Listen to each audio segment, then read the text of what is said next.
Great. We're talking about this month releasing judgment and embracing love. That's my topic for today. And I want to start with a story. It's going to change the energy a little bit.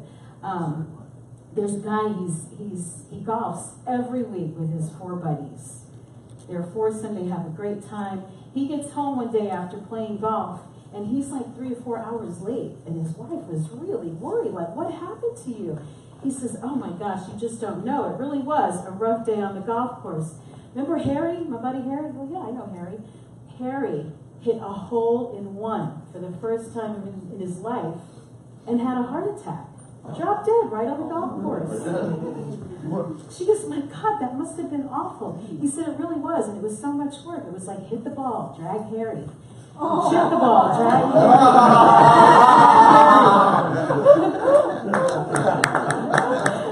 That's bad, isn't it? Let's see, yeah, good thing you got the hole-in-one in the first one. You know, we all have our version of Harry. Some kind of Harry that drags us down, that we carry with us wherever we go. And a lot of times we don't even know. We don't even know that's what's going on. We just feel something doesn't feel right in our lives. There's a weight, there's a heaviness, there's energy that's not flowing. And some of us carry weights like that for our whole lives. Our whole lives. And what we're going to talk about today, what we've been talking about, is really about releasing that stuff so that we can be the best that we came here to be. And what I call traveling light. That's my thing, is traveling light. It's my metaphor. I do it when I travel on an airplane. I don't care if I'm gone 2 weeks. I'm fitting everything in a carry-on. Yeah, I like that. Traveling light. And that is my idea about traveling through life, is just to, show up, be who I am, and travel as lightly as possible. When we come into spiritual practice, I think it's really common for people. For one thing, you start to calm down. Things start to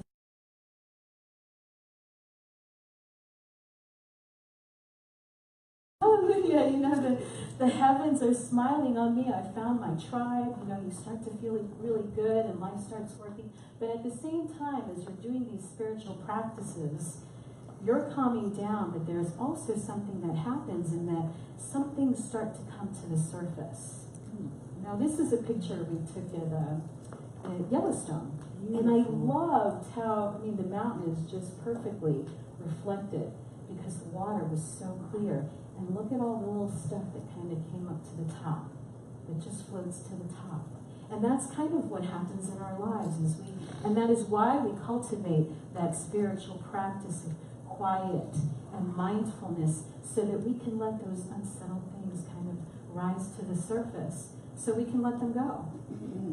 That's why they're there. Until you allow, Carl Jung said this, a very famous psychologist, until you allow the unconscious to become conscious, it will direct your life, and you will call it fate. You will call it your fate. We don't believe in fate. There is no fate for any one of us. We are co-creators with spirit. There is in all of us a dharma, a destiny, some reason that we are here, that we're here to share, but we don't call it our fate. It's not a have to, especially when we're talking about the things that feel like punishment.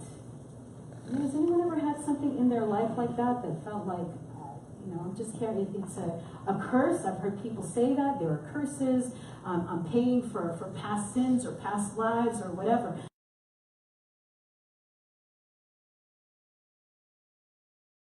You're going to call it your fate, but it's not.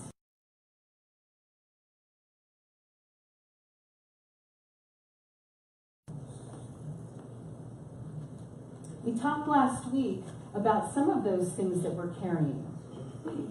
Shame, unfulfilled expectations, that's probably one of my favorites. I can remember being about 40 years old and looking at my life and thinking, good God, how did I get here? How could this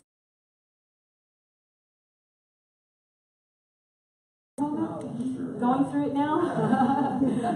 Betrayals, failure, any version of not good enough, right? Either I'm not smart enough, I'm not rich enough, I'm not tall enough, didn't come from a good enough family. I mean, just fill in the blank. We all have some version of that. Pain, regret, sorrow, fear, abuse, neglect. I mean, it goes on and on and on. And these things come up periodically. And these things, again, come up when you're on a spiritual path, but they come up for a reason. They come up for your benefit. When the pain of your story, whatever that story happens to be, when it comes up, it's life giving you an opportunity to let it go, to release it.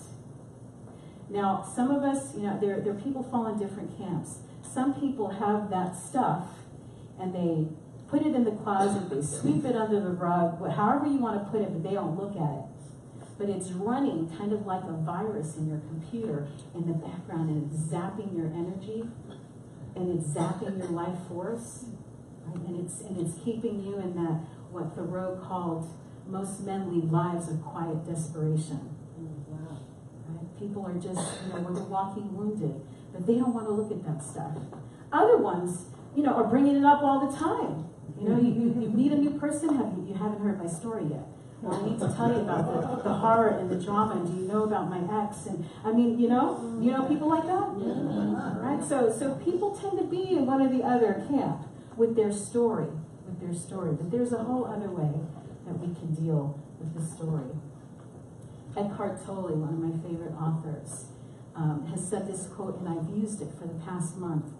Non-resistance, non-judgment, and non-attachment are the three aspects of true freedom and enlightened living. It's traveling light, isn't it? Right? We spoke about non-resistance last week. We're speaking about non-judgment today, and we spoke about non-attachment as well. Being not attached to the outcome of our actions. Do you remember that? We are entitled to do work. We are entitled to live our Dharma. In fact, that's what we're expected to do. But we don't get to hold on to the results of that. We're here to do what it is we do and release it. Non-resistance, as we talked about that last week, was when we resist, it's like you're looking at reality and saying, it shouldn't be like this. And some of us spend a lot of time shitting on ourselves, shitting on others. I did say should, just in case. You're wondering, did I hear that right? But the fact is, things are as they are. And whatever thing may have happened in your past that you think shouldn't have happened. So the quicker you accept that that is the fact, that that's what happened, the quicker you can move on with things. Right? As you get in that place, it shouldn't be like this, it shouldn't be like that. It's wasted energy. Right? There's nothing you could do about it. What you can do is change your relationship to that past, and that's part of what we're going to talk about today. In releasing judgment. You see, because when we're in that place of coulda, shoulda, woulda, you're saying, this thing is bad.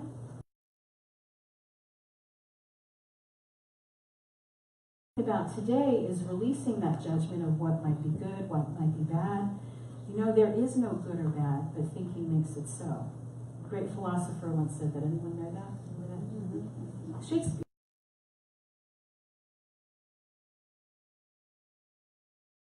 A Roman emperor back, almost 2,000 years ago said this: if you are distressed by anything external, the pain is not due to the thing itself.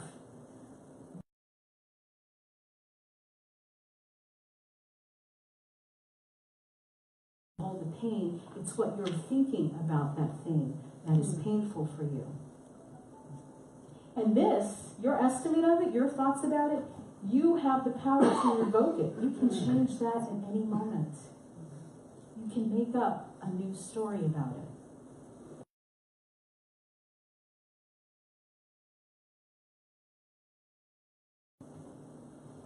So releasing judgment, how do we do that? Number one, you want to be able to, if you're in your story,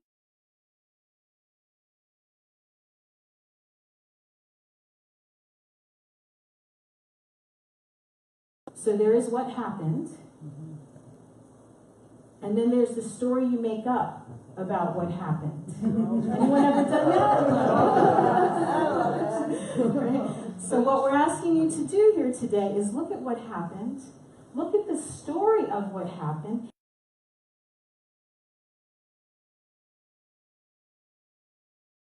Things meet. Sometimes they don't even meet.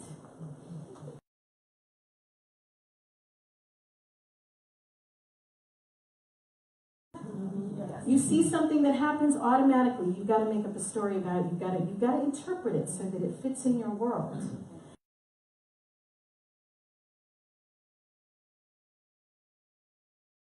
Anybody else a graduate of MSU? Making stuff up or filling another S word.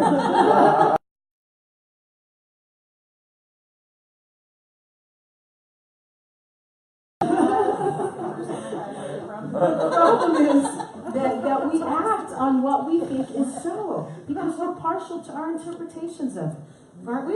Yeah. That's why you made it up. Clearly it's the truth. You know people, for example, parents divorce. You're 5 years old, 6 years old.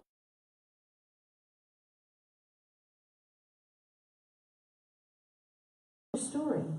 But you live in your story like that's the truth. Without ever knowing the rest of it. You can't know what was happening between mom and dad. You can't know what dad's story is, but for you,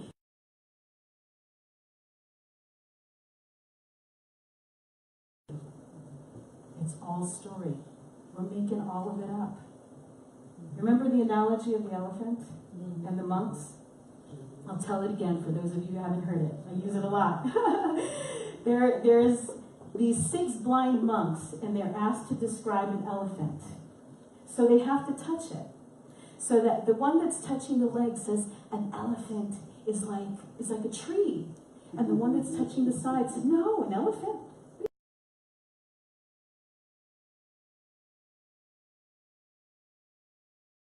Crazy, an elephant's like a spear. And it goes on, right? Every part of the elephant is giving you a different piece of it, but no one has the full picture. And it's not like people are lying. It's not like your interpretation is wrong. It's just incomplete. It's incomplete. So when these things start to come up for you, your story, maybe it's time to look at that and pull it apart. Say, what were the actual facts of this situation? If there was a camera on this situation, what would it have seen? Versus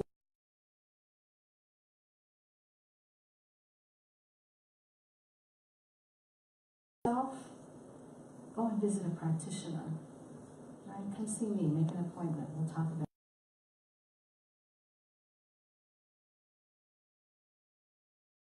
Gathering and people are recollecting, remember when this happened? You know, and your brother or sister or somebody has a completely different memory of what that was. Again, not that anyone was lying about it. It's just that they had a different angle on it. See, and when we come into spiritual practice and we do things like retreats and we do meditation, what it does is it kind of brings you up to higher ground. So you get a better view of the whole thing instead of seeing just a little piece of it. Does that make sense? Yes.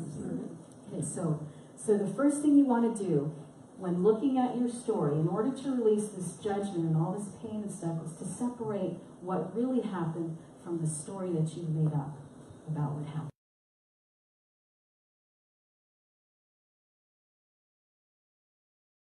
I've done this a bunch. I call myself a spin doctor. I can take any situation and let's kind of look at it from this angle. Let's look at it from this other one.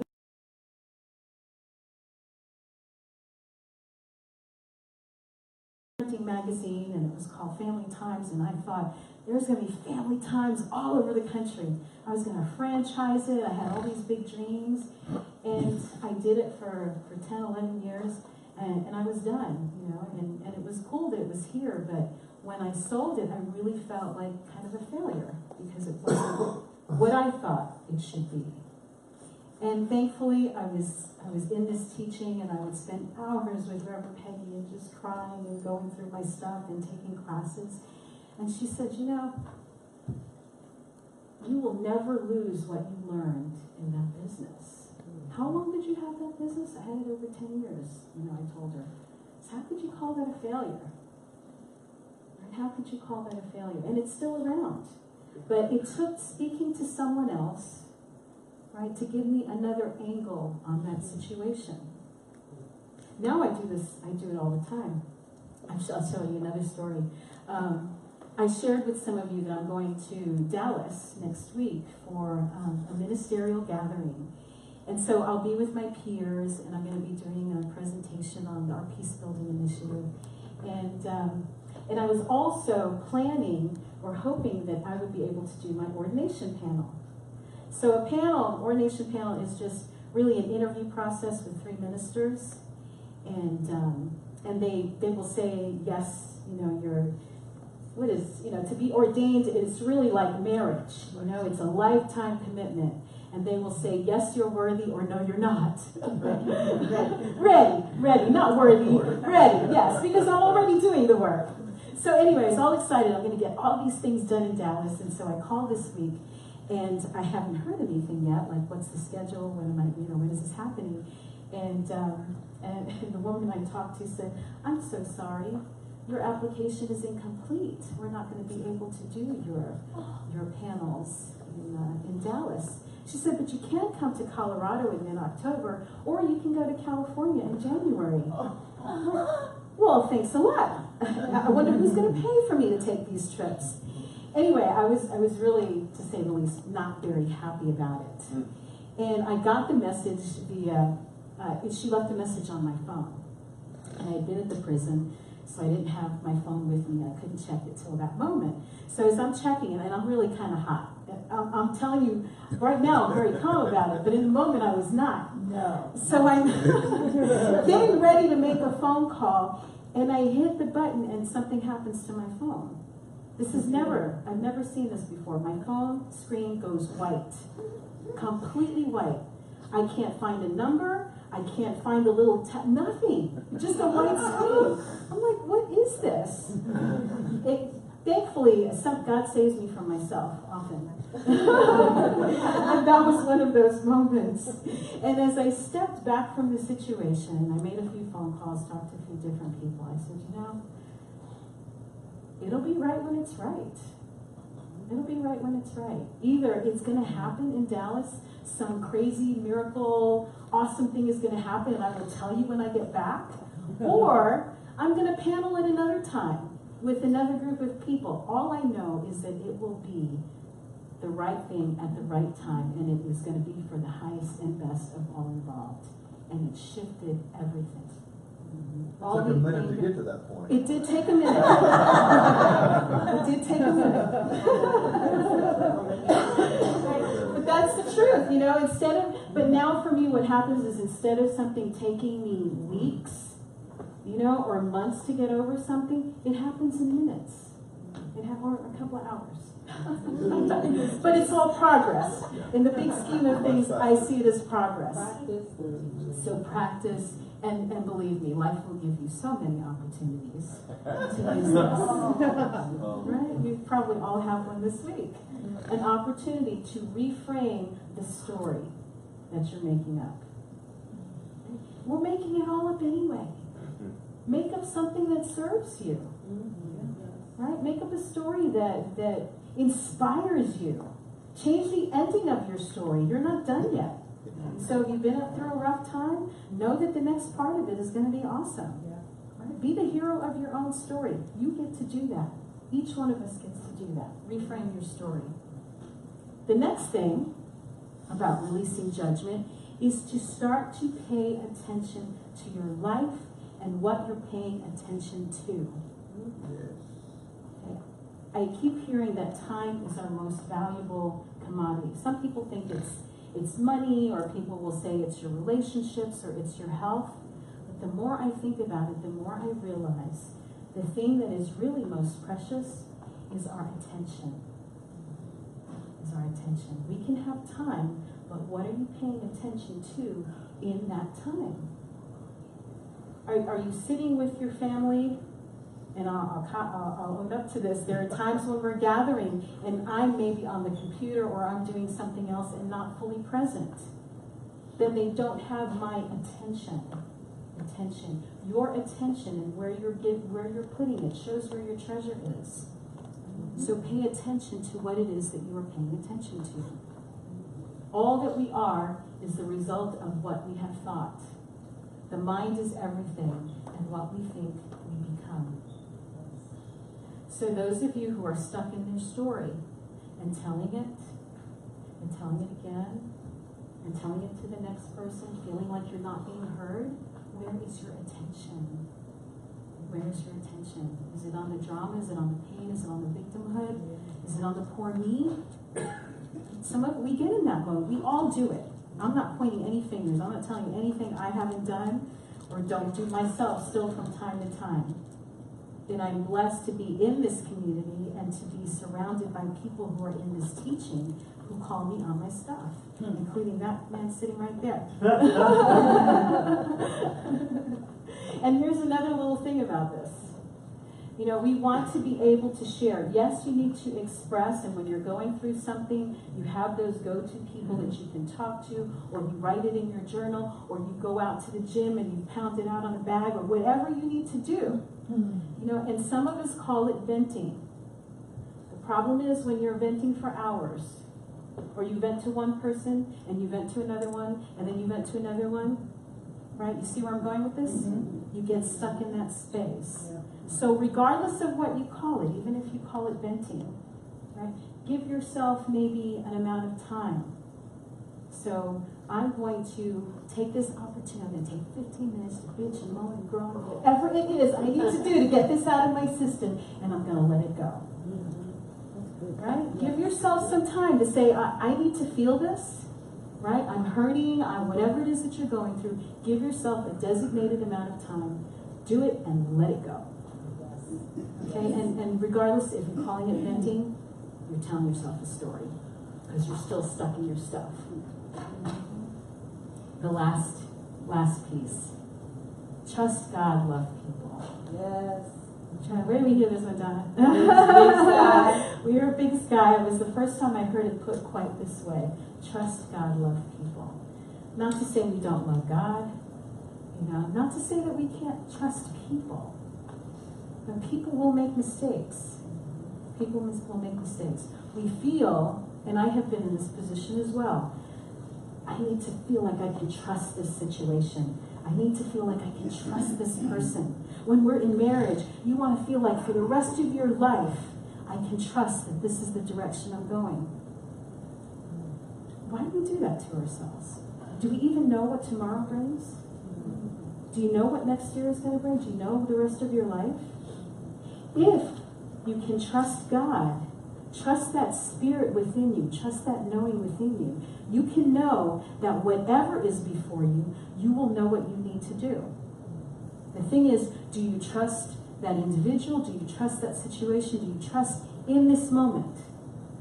And if your answer is yes, woohoo, that's great. You know what? And then tomorrow will take care of itself. As long as you have that relationship with your higher power, with your inner God, whatever that is, you can know that wherever you go, no matter what you do, you are always guided. You will know what, when, and how to do whatever you need to know in the moment. And you don't need to know all of that now. You don't need to know all that now. Love people. Love people. Love yourself. Have compassion. We all make mistakes. We love each other through those mistakes. Doesn't mean you have to trust that individual. Maybe it is right and proper for you to be in another relationship or in another situation. Trust God and know that you will always be guided in all that you think, say, and do. Make that your mantra. Love, the Dalai Lama said this, love is the absence of judgment. If you are in judgment of yourself or someone else, you are not, it's not a loving energy. Anybody ever been judged? Does it feel like love? Not so much. Not so much, because it's not. But love, love is the absence of judgment. Love is acceptance. Right? Love is understanding. Love is compassion. Love God, trust God,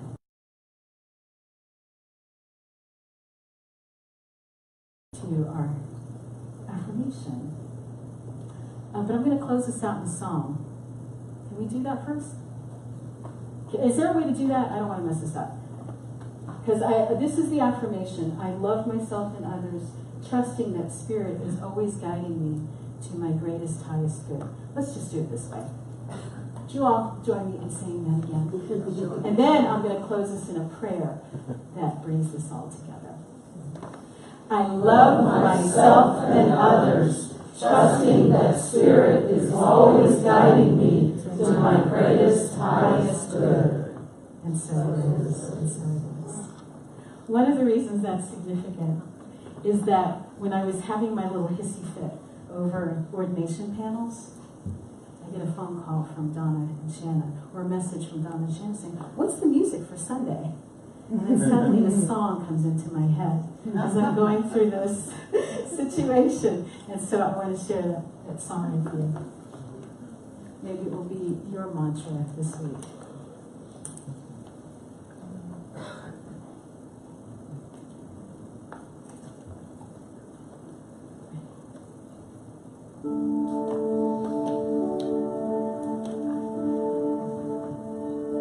I will surrender to my greatest, highest good.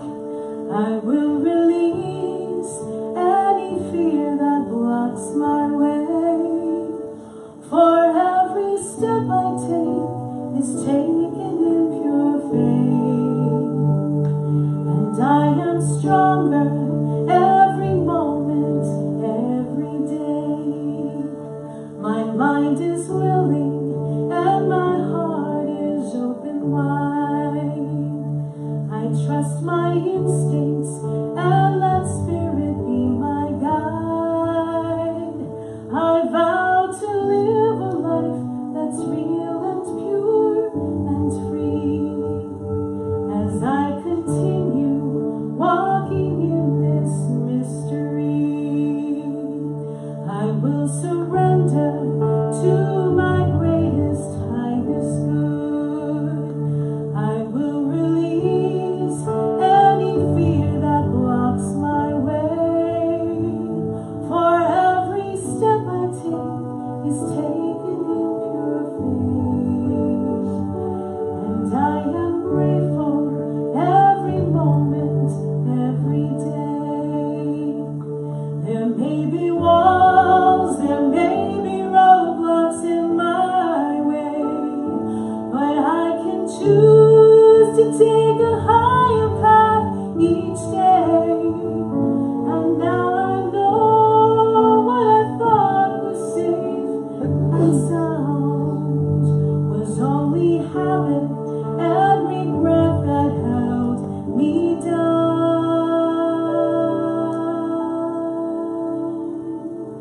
I will surrender to my greatest, highest good. I will release any fear that blocks my way. For every step I take is taken in pure faith.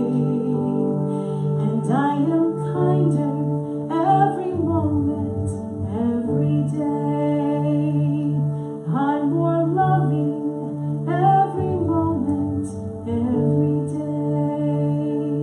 I will surrender